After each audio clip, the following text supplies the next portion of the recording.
to this new project that's been going on for a couple months, the high altitude balloon project. Now, there's just so many cool anomalies up there in the sky, and wouldn't it be nice to hook a GoPro up to a balloon that could go 100,000 feet into the atmosphere and pick up some really cool UFOs? Well, if you can't do it, guess who is doing it? Steve. Hey, Steve, how the heck are you, man? It's great to have you on the show. I'm doing great, having a good day today, Rex. I really appreciate you having me on the show. Oh, yeah, it's my pleasure. I mean, every time we do a show, I get hundreds and hundreds and hundreds of comments and emails saying, you've got to get Steve back on. This guy is awesome. And with all the people that we talk to about Planet X and Nibiru, I think some of the stuff you bring to the table is just absolutely cutting edge. So first off, if we could, I know that we're looking at a screenshot right now of one of your more recent balloon launchings, and I was wondering if you could talk to us about it. Absolutely. So this was flight number 6, and it was the last flight that we did. Now what we're doing is we're rejuicing back up for the next set of flights, series of flights. We're going to do them a little bit further south, like in Illinois, a little flatter land, easier to recover the balloon. So what we do is we basically hook our camera equipment up to in this case, a 350-gram high-altitude balloon. It's a weather balloon. And the highest we got on flight number 4 was we got up to 90,000 feet, but the whole sky was obfuscated because it turns black at that altitude. And so, lesson learned, this was the flight that I was supposed to get into the, get it punched up to 90,000 feet, and then I was going to be able to see through this cloud layer straight up with a high exposure camera. So the plan was working great. I was about, I don't know, 30 minutes into the flight so far. I would guess that it was probably somewhere around 25 to 30,000 feet at this stage, maybe a little higher. And all of a sudden over my head shows, this chemtrailer shows up. And I'll show this to you in a second, but basically what you're going to see is a UFO is going to enter frame. I can't even believe I'm saying this. A UFO enters frame and then flies around the chemtrailer, then disappears out of frame, and then a little bit later, which I can't show you that video right now because I'd have to, search for it, but it's on one of my videos, basically shows back up again about 30 minutes later, and then when I retrieved the balloon, I had basically about 1/3 of the footage I was expecting. All the cameras were off, and the batteries were full, or almost full. So basically, what they did is they turned me off on this particular mission. I pretty much believe I know it's crazy. Doesn't it sound? Can you believe that I'm doing this insane stuff, Rex? I mean, is this just crazy or what? I mean, truth is stranger than fiction, Steve. We've had guests on the show that talk about making contact with extraterrestrials in Central Park, Times Square. And so this is not crazy, and I think that it's fascinating. Obviously, there's things out there that most of us will never have a chance to see.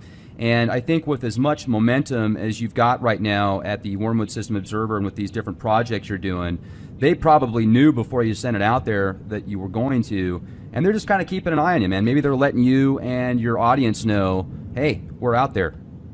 Yeah, this one definitely felt like they were watching for me to put up a balloon.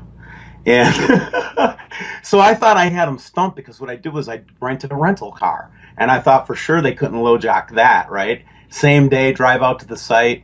But I think as soon as I turn my GPS tracker on, I think that's pretty much when they figure it out. But because you use the GPS tracker to go retrieve the balloon, Rex, that's what we do. And because there's a lot of expensive equipment on here. Right. I was asking about that because somebody brought up earlier, I wonder how he gets his stuff back. I mean, if you're dropping GoPro cameras and these expensive weather balloons, that's an expensive shot if you only get it one time. That's right, and that's why we have to keep trying. It's not an inexpensive endeavor, and so that's why we ask for funding. We're not trying to, fleece anybody. Trust me, man. We buy the balloons direct from a manufacturer. We got the cost down per flight, and it's going pretty well. But let me show you this UFO, Rex. I think you're gonna trip on this. I think a little bit. All right, so my balloon's making its way up in the air here. Give it a second. And, oh, look, a chemtrailer. And, it's just kind of flying, trying to get up above those clouds, right up above the head there. That's the third layer. Usually I have a third layer. Now, as this aircraft circles around, now watch. It's going to show back up in frame here in just a second. And I just wanted you to get a feel for this, because you're also going to see that there's a halo around the sun when you see the sun itself. So we were getting some great shots. Check out that just trippy looking lens flare. I mean, oh, yeah. It's flare. intense. But what, right? What the heck, right? Uh-huh. All right, make a liar out of me now. This UFO should show up by now. Okay. No, no, no, no, no, no. Yeah, but while we're looking at this, this balloon continually gains altitude, and what you start to see is you'll start to see a really clear manifestation of the sun itself is just got it's just like a deep red halo on it. And actually, I saw that from Wisconsin here again just now before we started the show. But it turns out when I put the balloons up, I can see it every time. So it's up there permanently, whatever that halo is. Okay. How long does it take that balloon to usually get up there, Steve? Balloon flights last about 3 hours, and then it takes about an hour for it to come down. Okay. Yeah. So. Now? Yeah, here it is. That's the chemtrailer. Okay. We'll just speed it up to the key moment here. Now watch this. Sorry guys for the delay, but this is just amazing. So I'm actually getting pretty close to this next cloud layer, and then see that UFO come up from the bottom around the chemtrailer. It's going around right now. Do you see it? Yeah, a little white dot there. Now he's moving around. Yep, I can see Yep. it. Yep. He took off screen. He's off screen now. So that plane was moving at about 450 miles an hour, and he just did a circle around it. I just want to note that. Jeez. And the way that it moved was... Yeah, and then later it came back down around, and that's when the camera became disabled. So they definitely found me on this flight. But here's that halo I'm talking about, right? And it is there 24/7. We see it from ISS. It's something that everybody can look for. All you need is this pair of sunglasses and look up at the sun and look around the edges of the sun, and you are going to see this red halo one day or another. It's just conditions and how much chemtrailing they do, Rex. Everybody can see this halo now. Well, and nobody talks about it. It looks like there was chemtrails just a moment ago, Steve, that was kind of dissipating. Is that correct? Yeah, you see that big cloud right there that developed right over my balloon? Mm-hmm. That big vertical cloud that's in the middle right now? That came from a chemtrailer not more than 3 minutes prior. So you can see it's leaving a lot of particulate, or whatever it's happening, it's just making a huge particulate. And what I was specifically looking for on this day was a green planet. There's reports that we were seeing a green Napasti planet, or whatever they call it. And so I was trying to see if we could get a look at it. And I do get a lot of green shade and green color coming out, but I couldn't get above that cloud layer. So that's fascinating. They weren't helping me. Yeah. You know, it'd be great if they gave you a write-up. Did you like the UFO video? Yeah, that was great, man. Have you ever zoomed in on that or tried to get a closer image of it to see if you can get more detail? No, I haven't done much. I haven't done any of the photo manipulation work yet. Well, like I said, this stuff's I have so much data to go through right now. It's just been insane. Oh, I'm sure. So I'm going to give you a couple snippets from our show today. Basically, there's, we had Wayne Stiegler and I had a show today, and we were just basically stopping on a couple of the things that we thought were really important recently that we've discovered. Okay. And if you're open to it, I'll share a couple of those things. That'd be great. So this first image, Rex, this is from Wayne. Okay, Wayne Stiegler is one of my partners. He's been with me from the beginning, and he lives out in Colorado. And one day he was taking a picture, and he captures this. We don't know what it is. So we discussed it in our video today, and we said, we'd like to challenge everybody, though, to tell me, and Wayne actually put a $1,000 bet out there to say, first of all, if you can prove any of this has been photo manipulated, he'll pay you the $1,000. He took the picture, it's his image, so he's pretty safe on that. And number two, how could that be a lens flare? Do you see how it's around almost, or you almost can see the orb there, and it's cutting off the light?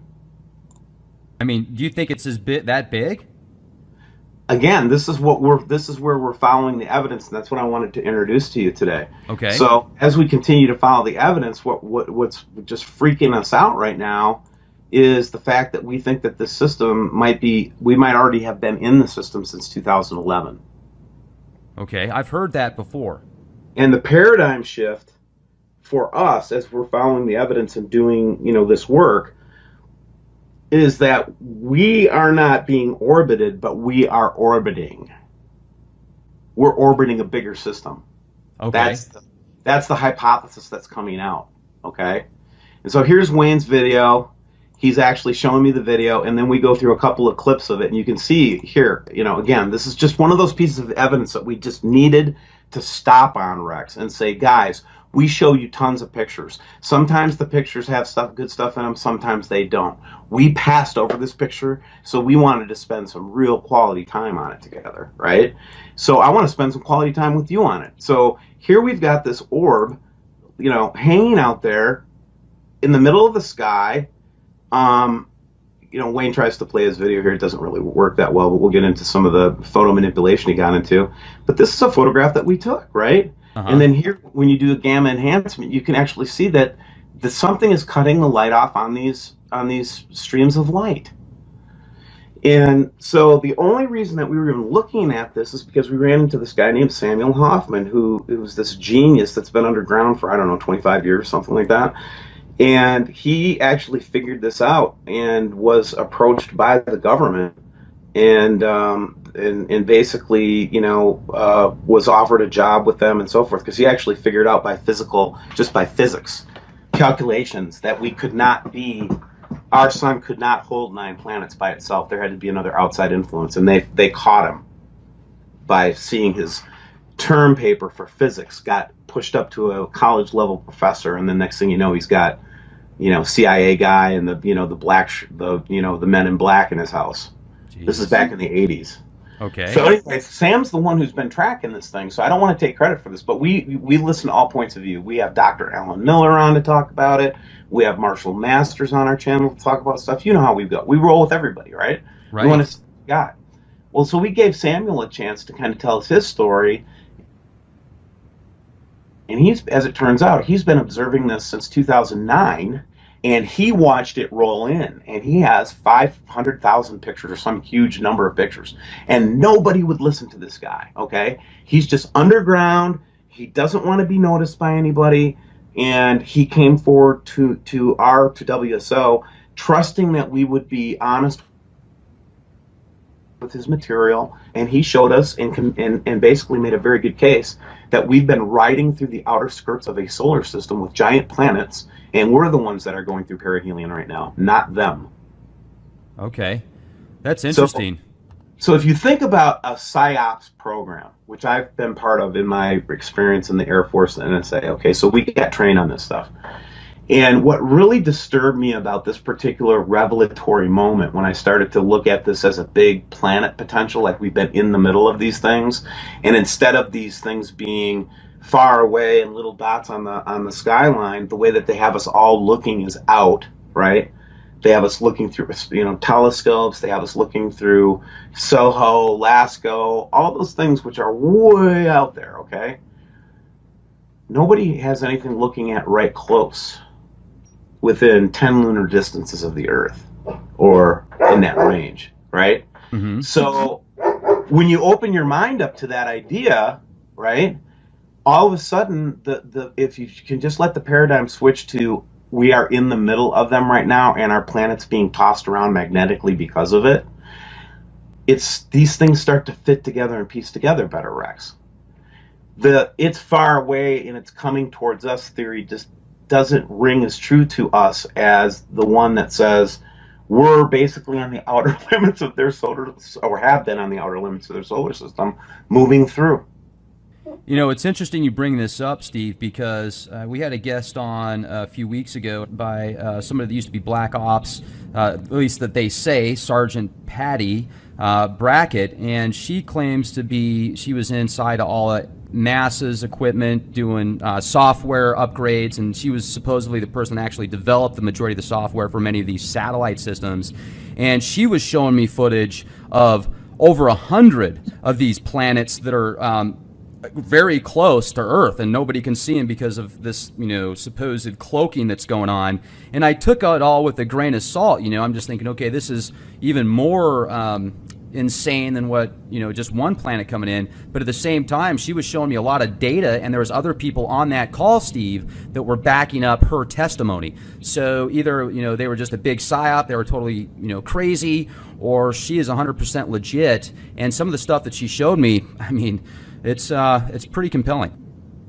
Yeah, and so back to the psyops component of it, though. It's like the lie always is misdirecting. It's just like a magic trick, right? If I can get you looking at those little stars through the All Skycam network, right, and I can get you looking at those little dots and little orbs that may or may not mean anything, right? Right.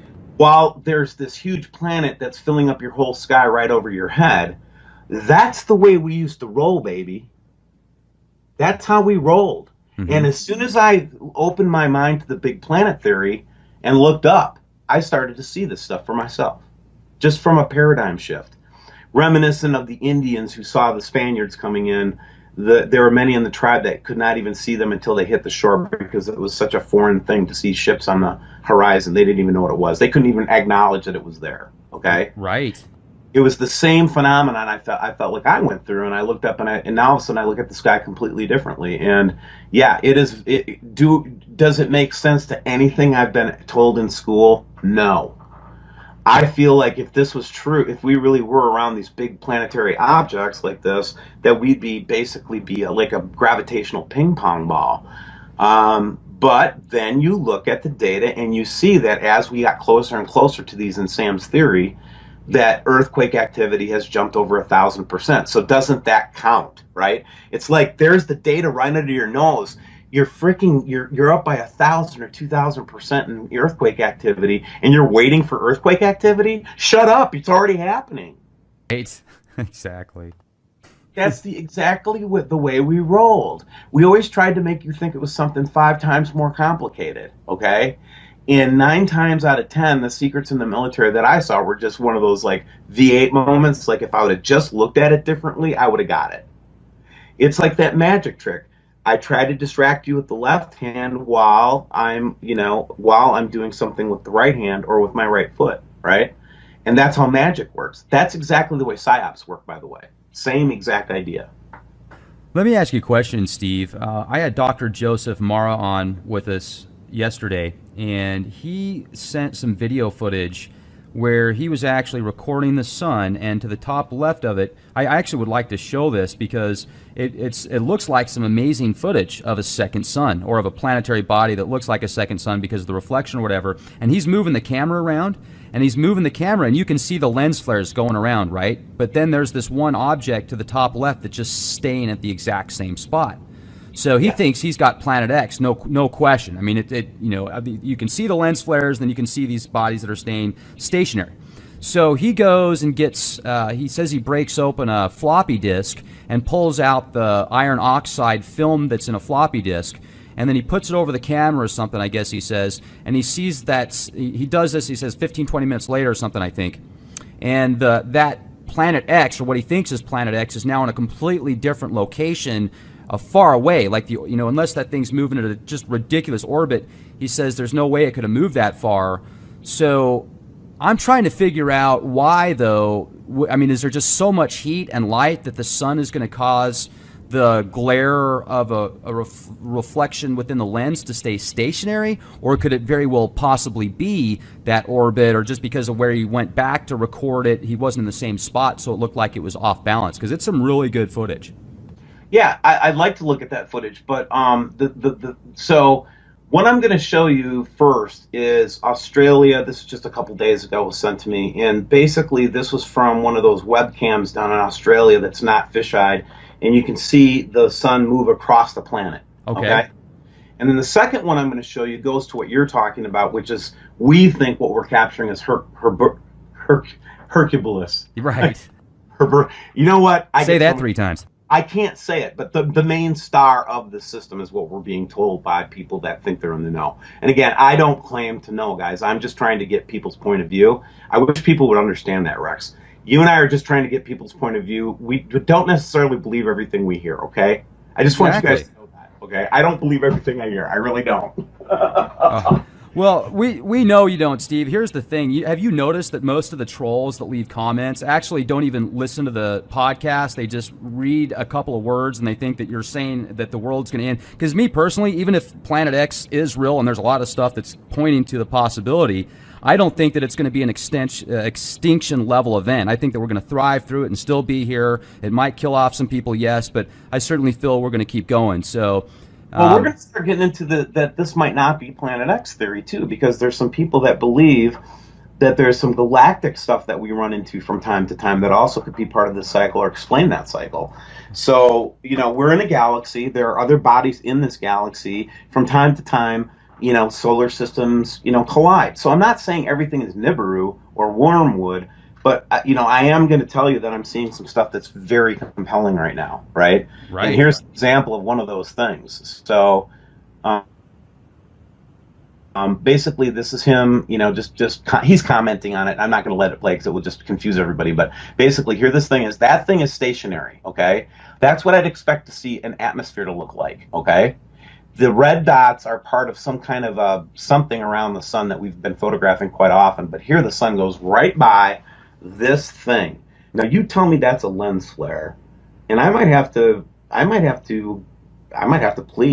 might have to get a plea deal. Because look at this thing. You can see it just stay stationary, and he's freaking out. He's going, what the heck is that? Because the sun moves right past it. Now he's going to pan back out again here in a second so we can see it relative to the whole picture. Are you seeing this, Rex, with me? I am. That looks like those big spaceships in the Soho images that go around the sun. Again, we don't know what this object was, but when you pan back out again, there's that big sunflower that we get off the sun these days with all the red petals on it. So there's just your normal sun going right by it. Okay? That's crazy stuff to me. Now, it is. Now, this next one, South Africa, this place got really hot, but this is what we've seen in Leon. We've seen this in the South Pole. We've seen the same phenomenon from Australia. But watch this. See that big red orb in the back? Mm-hmm. The sun is moving away from that orb. It's not a lens flare. So basically what you're seeing is we're just basically going around and seeing the side of those two objects in space. Oh, not to mention the big black dot in the sun, right? Yeah, I saw that. That was strange. Well, there you go. But again, here, explain this one to me, guys. I'm getting really sick of people saying lens flare, lens flare. This is the kind of image I get. This is from May 7th. This is from Ammersee, Deutschland, or Germany. It's one of their addicted to sports camps. And I have two objects casting, light or casting light reflections on the water. Oh, that's right. Look at that. Two different colors, too. Yeah, tell me which one's the sun, Rex. The right one or the left one? That's not a sundog either. Dude, they're two different colored reflections. Exactly. Because sundogs, I mean, I did a 5-minute clip on sundogs the other day because I've been getting so many pictures with people having the right intentions, but they're sending me pictures of lens flares and kind of showed them how you can tell the difference between a lens flare or an anomaly versus something legit. And look at this. I mean, folks, take a look at that. Two completely different colored reflections there, and that is just incredible. It is. And so, what I've done is, I think what's happened is we've gotten a little bit carried away at WSO because there's a lot of good stuff that if you have a trained eye, you can see it. But if you don't have a trained eye, you're not going to see it. Like that UFO that you saw go around, people can go back and rewind that again to see it. They probably didn't see it the first time. You look really close and you'll see it. It's just like Secure Team whenever you watch one of his videos. Sometimes you'll catch it and sometimes you won't, right? Right. And then a few seconds later, he'll come up and say, okay, did you guys see that? Right? Mm-hmm. That's the kind of thing that we got to avoid on my channel, and we're going to try to slow down a little bit. Right. Right. Because people are not keeping up with this. This is developing very quickly, okay? So what is that, man? What is that big red ball back there, or what, That's concentrated swamp gas. It's really concentrated swamp gas. Heavy-duty stuff, guys. Yeah. And the all-SkyCam network does get a lot. I actually give it a hard time, too, because we see all kinds of dots on these cameras, and it's really hard to see stuff, okay? It is. I get it. Except when I see something like this. This is Colorado. I saw the same level of manifestation of whatever that big ball is out there in Australia and the South Pole earlier in the year. Now the difference is we're seeing it in the north, in the northern hemisphere. We've never seen this before. And look at it's a three-dimensional object. How could you deny that's a three-dimensional object? That's interesting. That's what's in our sky. You'd never see that. If you look up, that's the whole 360 degrees of the sky. You wouldn't believe it if you saw it. So they use our unbelief against us, our skepticism against us. So we can't even see this stuff. And then they'll just ridicule you if you bring up a picture like this, even though it's taken from an observatory, okay? The people that maintain this are astronomers, okay? It's not, these aren't just every, you know, this all SkyCam network. And then here, you see this? Oh yeah, look at that. Again, they all seem to kind of fall in the same spot. So we're starting to see some corroborating evidence here to say that, yeah, there's an object up there. It looks like the moon. It does, but it's not. The moon would show up much smaller on this camera during the day. You might see it as a little dot. Okay. Nah, that's not the moon for sure. And then we've got our Soho, you know, our typical Soho camera shots where nobody ever wants to talk about these shots except for WSO. The Cosmic Pac-Man. Yeah, this guy just jumps in and jumps out of pictures every day. I mean, it's like you got to catch him on a frame, you know? You know, Steve, that was actually what I was referring to a moment ago when I said that looks like the Soho image of those giant spaceships. And I just wanted to bring up that picture that you showed a minute ago, too, where it was kind of transparent and had those zebra stripes. I've been getting a lot of photographs of that specific anomaly from different people, different places of the world. So, I mean, this film-type anomaly that we're seeing that's being around the globe, these chemtrails, there could be something to that. Like they're creating this dome of nanoparticulates that reflect everything back, just like so you can't see it. Yeah, and I agree. I completely concur. And to just kind of support what you're saying, let's go on to oh, this is from a long time ago. I think I already showed you this one. This is one where we see something right next to the sun back in March. I just wanted to pull this out for my audience, though, when I was doing this rant. This actually is called the March 15th rant. I just nice. Rant the whole time because it's like, if you call that a sun flare, I mean, come on now. We're looking through a NASA satellite, okay? Take out Mercury. And then here's a sunrise. See that there's that hole in that orb again that we saw on that one other view. Uh-huh. And this is just a different weather cam in Australia where they caught a picture of this orb again. But I wanted to get to this one because it kind of confirms what you're saying, which is, and then Dill Martin, man, he put this one up just recently. Did you see this one? Look at that. Yeah, that's huge. So, what am I trying to get to? Now, that one you just passed, I got that a couple times. If you went back 2 shots there and find that interesting. That one? This one? No, this is the Death Star one. I've seen this. That's a great... This one right here. Yeah, that looks like... You just passed it again. It looks like the moon, the entire moon in that one shot of the sky camera. Those just rain droplets. The one right after this. This one. What is that? Right. So you think those are rain droplets, right? Right. But when you suck in, I can't do the blow up right now. But when you suck in on it, you lose your faith in the rain droplets, and it starts looking like craters. Jeez, because that's what it looks like as craters right now. I'm just, my mind's trying to come up with the most rational explanation. I can't decide if it's water droplets or craters. But again, it's not the first time that we've seen this type of manifestation. We've seen this in Italy. We've seen this in Greece. We've seen it in a couple different places. But this is that. Remember we were talking about the orb. Mm-hmm. This is one of my friends in Australia that actually does amateur astronomy. This is a day filtered shot of the sun, and that's what he captured above the sun there, the orb with the hole in it. The Death Star. Yeah, and then in that like a little bit lower to the right there, you can see like what looks like a striped planet partially illuminated. Mm-hmm. Absolutely, the zebra planet. Yeah. You guys keep, the trolls keep saying, "Where's your amateur astronomers?" And it's like, dude, I have more amateur astronomers now working on this project than you even want to know about, and they're all like up in arms. Like, for example, why can't you see the horizon, southern horizon at night?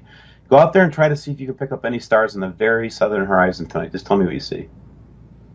It's interesting. It's like use a telescope. Use a IR camera. Do the welding glasses or whatever, the welding helmet, does that work pretty good in your opinion if you're going to record through that with a camera to pick up anomalies that you might not see? No, remember that these bodies that we're postulating are planetary and not there's no fission going on, so they don't make their own light, right? So as soon as you put on a welding glass, you've basically defeated your purpose because you won't be able to see anything but the sun at that point. Okay, because the only reason I ask is there was this one video footage that a guy sent me where that's what he did, and you could still see this second sun-looking thing that didn't move, but you could see the lens flares move, and that just stayed stationary. I thought it was a really good footage. So maybe. Oh no, I'm not discounting that at all. So if you do see two light sources through a welding glass, that's a double dinger there, because whatever you're seeing is casting enough light to go through a welding glass. So if he got two dots and then he proved that it wasn't any kind of a flare by moving it around, like you said, yeah. that could have been the other sun having a solar flare, man. I'm not discounting that kind of stuff, but a lot of people will go through the welding glasses, including me, and then you pick up a flare because you got 3 panes of glass going on. And right. Be careful. That's all I'm saying. Not saying that. Yeah. Well, that's good. Yeah, I mean, definitely be careful and use discernment, and definitely look for the more rational explanation on everything. Now, I don't know if we got into this the last time, Rex, but, again, the mother of learning is repetition, I guess. But so we have this, we have a client, and I hope you'll just block this little name off here for me when I show you this, if you can. Yeah, absolutely. I can take that off. Yeah. Just take that off for me. But basically, it was a rainwater, sample, and what you see here is the aluminum is at 540, and the highest regulated dose or level is 50 parts per million. So basically, what we're seeing there is a 10 times aluminum, and this is a lab test. Okay, this isn't me pulling this stuff out of our yin yang. This is really the real deal. Okay. Mm-hmm. Second one, barium, 39 result parts per million, 5.0 is the recommended level. Okay, so there we have another one that's 6 times, 7 times the amount of the recommended level. And then he further goes down, and I'll bring up another one of the elements that we found in the rainwater. And again, this points right to the chemtrailing. Okay, and this is the findings that many people have had. This is just the WSO findings. Okay, the findings that we got through our network. Great. And aluminum, if you go study it, Rex, aluminum has the properties of anti-radiation and anti-UV, anti-light. So aluminum has reflective properties that make it very useful if you were going to, say, try to do solar management in the sense of reflecting the sunlight or the additional sunlight out into space. Okay? Okay. So we know that's what they're doing with the aluminum now, or at least that's a very strong, very strong theory. Okay. Mm-hmm. Barium is the same thing. It's got basically anti-radioactive properties as well, and so does aluminum. Like, for example, in dentist offices, they'll have aluminum infused gypsum drywall to lower the risk of UV radiation. Okay, so these are common uses of these things. Okay. The last one, which I can't show here because I just don't have it, I don't have this document right in front of me, but the other one, which is at extremely high levels, is, get this one, lithium. Lithium's at 10 or 12. People calm down. That's what you'd think, and that was my first thought too, until I went and did some research on it and found out that lithium has recently been proved in reducing the ill effects of radiation poisoning. Could that be from like Fukushima and all these other, nuclear reactors that are going into meltdown or leaking out all sorts of isotopes too? It could be any number of things, right? I mean, but with the points that we're trying to make is they're trying to do geoengineering. I don't know how much more proof you need. Okay. Type in weather manipulation, folks. Go to Google or any search engine, type in weather manipulation. The first website that comes up is a company that makes money off of causing it to rain or seeding the clouds. It's weather manipulation. It's been around for a long time, and I still hear people say, oh, they're contrails. Really? Okay, well, watch the Weather Channel documentary that came out a year and a half ago that openly admitted they're manipulating the weather and geoengineering the planet. So I'll leave the rest of the conversation on this one. I just want somebody to explain why I've got two different apparent light sources with two reflections. I really want to hear the explanation for this. And then that's not even to mention this other object that's up here. We won't even talk about the green planet that's coming in. Okay, which we talk about with you all the time. You know what I mean? Right. And they're being picked up all over the place. I mean, all sorts of different astronomers, pros and ones that aren't, are picking up certainly just insane anomalies. There's one image that I've been keeping tucked away in my treasure chest here, and I think I'm going to share it with you because it's almost like one of those shots that's so good it's either legit or it's photoshopped. Okay, you want to take the screen? Just go ahead and take it. I think you just let me show this with you real quick here. I'm going to share this with you. Okay. So you can clearly tell that's either photoshopped because that looks too good to be true to me, or that is definitely a planetary body. So now I've got, like, let me see here. I've got several of the same shot with just different, you know, they inverted one, they changed the other one here. So let me open this up real quick, and then we can flip through them all, and I'll get your opinion here. What is your thoughts so far, Steve? Oh, on this one, I already know it's a lens flare. That's a lens flare. Yeah, it's manipulated to look like a complete round object, but if you watch them do the video on it, it would move all over the place.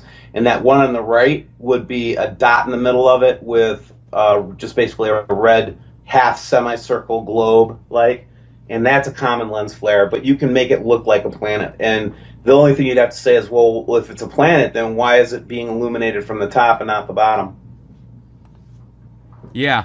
So they just did a really good job of, like, there's that little blue, then those red things that you're talking about. No, I could be wrong. No, I'm just offering what I think it is. You know, I'm you know. I think you're right. I think you're right. I do. I'm just showing these up. I was just like, these red things are showing up, like you said, all over the place now, and that's probably from the stuff they're spraying in the atmosphere, wouldn't you think? That. These guys? I think there's something going. Yeah, we think there's actually something going on with the sun, which might also explain a shot like this, right? Too.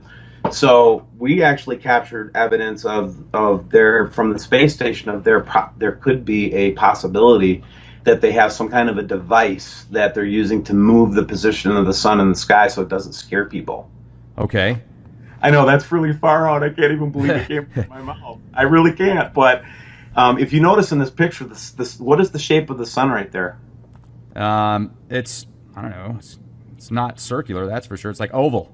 Yeah, it's like a rectangle almost, right? Uh-huh. Yeah.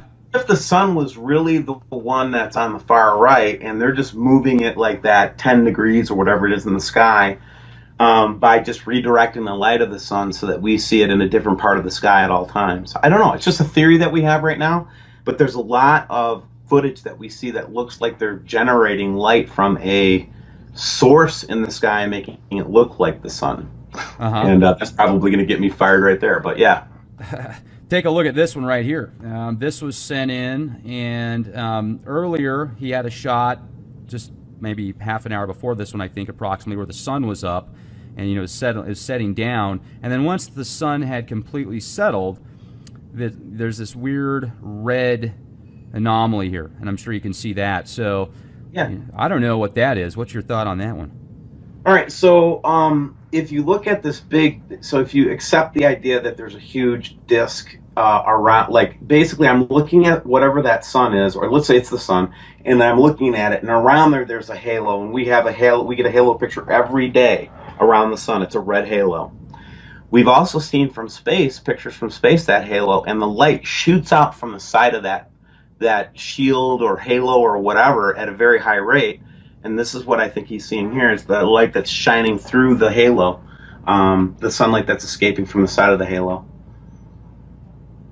You know, we've got plenty of shots. I mean, tons and tons of shots of this. I wish I could just, you know, pull them up for you, but this was the one that I took earlier. So this was the sun shot, I think, and then that one was after, at least according to him. So this was the shot of the sun when it was still up, and then when it was down, then there was still that red anomaly thing there. Maybe that could have just been from the, I don't know, like the rays of the sun as it goes down, because it is a sunset, but it's still projecting through that reddish type atmosphere or something like that. It is. And, you know, so again, we corroborate. We don't say just one picture tells the story. It's many pictures. So we're exploring a theory that these might be big planets. We're capturing pictures that seem to corroborate that. That they're huge planets. They're still very far away, but they're so big that the Earth, you know, basically they just fill up our whole sky. They fill up from east to west, because that's how big they are. Right now I'm doing some research on, it was a TED talk that an astronomer was giving, and they were talking about how they've discovered these humongous planets that they've never seen before. This is just recently released, so it's right at the same time I'm thinking I'm seeing big planets. in the sky that all of a sudden we're getting astronomers are talking about big, huge planets they're seeing with Kepler. Come on, man. It's just too synchronous for me to believe that this is a coincidence anymore, you know? As soon as we start to discover something, they start to release it through news releases. It's really strange, Rex. Didn't they just admit that they found 1,238 more planets? They doubled the amount of planets that are within proximity. And do you notice how they keep finding more stuff in the Kuiper Belt?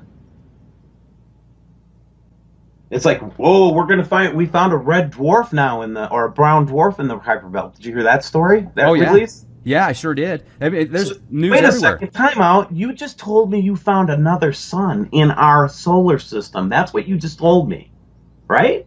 But you're a conspiracy theorist if you think it's true. But yeah, but again, you know, then you've got the whole Scott thing coming out, and they're trying. Doesn't this just look like spin control to you, Rex? I mean, you've been in media for a while. I've been in media for a while. It just looks like spin control to me. Like it's spinning out of control. They can't control the message anymore, so now they're going to have to start doing some really quick PR work to make sure everybody, so that there's no blame on NASA, no blame on the government when it comes to pass that we see it in the sky. That's right. What I think. I think you're right. And look, I mean, this is an article from 10 years ago. This is from 2004. NASA, this is an article straight up from NASA that says, oh, well, we found a planet-like body at the fringes of our solar system. Well, if this was 12 years ago, how close is it to us now? I mean, they've been dropping these little hints for over 20 years now. In the 80s, they came out with an article saying that they discovered Planet X. So it's like on one side of the coin, yes, we admit it, it's all over the mainstream news. They come up with all this disinformation. And then on the other side of the coin, if you write about it, talk about it, have a hypothesis about it, just even have a theory about it, then you know what makes me think Planet X is real more than anything else, Steve? What's that, Rex? The trolls. You could show me, I'm telling you, man, you show me a million pictures and I could say, well, you know, there's photos, there's all sorts of ways to manipulate pictures, no matter how good those pictures are, unfortunately. But when you've got so many people attacking this subject, and you can tell flat out that they don't care about what you have to say, they don't even listen to it, they're just attacking the titles, or they're attacking the subject itself. I mean, I'm the kind of guy that says, I don't know if Planet X is real, I'm just bringing people on the show. And then I say, well, I'm questioning that, Bob. You know, I've had Bob on the show many, many times, great guy, but I think sometimes he just gets so engulfed in wanting to believe, he kind of doesn't look at the big, anyway. So my point is, the attacks that we get with Planet X on LIKE Project, and we talk to people from all over the world, Steve. I mean, we've got whistleblowers on, people that say they've been abducted by aliens or military people or whatever, and those things get little troll comments here and there, but what gets attacked more than anything is Planet X. And I go back to the chemtrail days when they were trying to hide chemtrails and nobody would admit it was real except for people that were awake, and you'd recall the conspiracy theorists all over, and now it's openly admitted, it's 100% proof that chemtrails are real, and the shills have kind of backed off on that, and now they're coming after the Planet X guys. Yeah, and again, this is all standard operating procedure PSYOP, right? You're trying to get their eye off the ball, which, and again, in this particular hypothesis is probably the better word than theory, is that this system, we have been entering into the system, entered in through the outer bands of it a long time ago, and we're just basically moving through and out of another solar system. And that means that we would have humongous planets in the sky. They would have to chemtrail the bejeebers out of the sky for us not to see it, which, by the way, they've done. So if they don't, again, it's just like they do everything possible to make us suspicious, too. It's like they'll never come out with just something and say, hey, let us take you on a ride with the rocket ship with us, and we'll have a camera on it. We'll show you everything around the Earth. You know, just we'll take you on a ride on the NASA rocket, you know. They won't do anything like that, you know. Wouldn't that be cool if they did? What's that? And wouldn't that be cool if they did? Oh, right.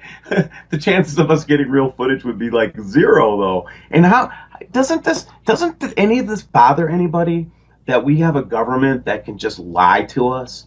I mean, put Nibiru aside, put all the stuff aside. You and I, Rex, have seen enough to know that the government, number one, is instilling fear in people that know stuff, and they feel afraid to share it because they're afraid of the U.S. government. So how are we any different than Nazi Germany was? That you can't speak your mind without getting just attacked, okay? And then number two, access to our own scientific data that we paid taxes. I mean, I pay a lot in taxes. Don't you pay a lot in taxes? Yeah, absolutely. I mean, doesn't that give us any property intellectual rights to the property that they're doing as work for hire for us?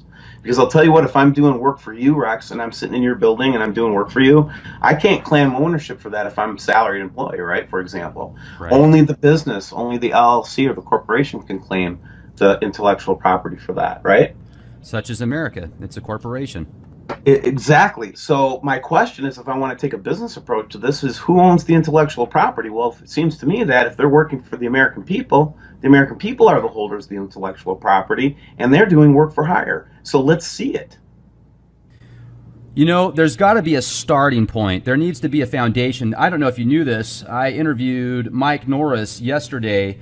He's the son of Chuck Norris. They just came out with the movie Amerigeddon, and this is already... That interview was a great interview, Rex. I really enjoyed it. Oh, well, thank you. And we actually got cut off during that interview. 3/4 of the way through the show, I asked him what a good friend of his, Gary, which is actually a big part of this movie Amerigeddon, and he's a very powerful person and resources and knowledge. I said, well, what is Gary doing to set up an establishment to protect the future liberties of people, because it is important to him? And he started telling me, and then all of a sudden, and he's on a landline, by the way, Steve, all of a sudden it's... That's the crap out of you, number one. What's right? that? That's enough to scare the crap out of you. Well, I mean, it woke me up, but not only did my Wi-Fi get disconnected, but his phone got disconnected, and then he tried calling me back and it wouldn't go through, and it took about 10 minutes to get back in contact with him. And, it's like freedom of speech. Don't we have that opportunity to speak our minds? I'm not telling anybody what to do. I'm saying, hey, these are ideas, these are possibilities. I bring people that have information and knowledge like yourself on the show that are so well educated because you've just dived into this. I mean, your entire life right now, what you're putting into this, and I can tell you're passionate about it. You're not trying to go out and just freak people out. That's the opposite of what you're trying to do. You're trying to bring awareness to the masses and wake people up. And, it's the problem is, Steve, we're the guys that get attacked for this. It's really weird how things work. And I remember talking to a good friend of mine. She's passed away now. She was an amazing person. And she, I talked to her about, well, why do I feel like I have to save people's minds? Because I've always felt like ever since I was a little kid, I need to look out for people because they're always lied to. And I don't know why. And she says, well, Rex, don't be that guy. Why not be the villain? Because the villains are the ones that get all the money, all the fame, all the women, all the fortune. The good guys are the ones that never have a girl, and if they do, they can't be with them because they have to hide their identity. They're always getting attacked by people they're trying to save. And it's just like you're either in it because that's who you are as a person and you really want to help people, or you're not. Well, again, that's right. And so let's just for a second, let's just assume that Steve is right about everything he's saying, okay? Let's just, for a second, just pretend that you don't think I'm some kind of hack or some kind of whatever, okay? Let's put that away for a second. Let's say that Steve is right, and let's say that there is this thing happening and that the government does know that this is going to show up in our skies and that we're going to have a blackout for 15 days and blah, blah, blah. Let's say that's all going to happen, okay? Now, would you rather know about it? Or would you rather not know about it? Would you rather it happen to you just like one day you look up and there's Army helicopters flying around all telling you to get back in your homes, FEMA people will be by just shortly to help you and bring water, blah, blah, blah. Would you rather know about this before it came, or would you not rather know about this when it came? So the answer in my mind every time is, if you asked that to a Steve that was not aware, I would be pissed at you if you didn't tell me what you knew. I would be. Rex, if that was true, if everything I'm saying is true, and you didn't tell me about it, wouldn't you, as my friend, wouldn't you be mad about that if I didn't tell you about it? Absolutely, I would be. Absolutely. Right. So you'd be betrayed. So now what they're doing to the Nibiru researchers is they're basically the real position I have now is I can't stop now because I have a moral responsibility. I have seen enough to be convinced.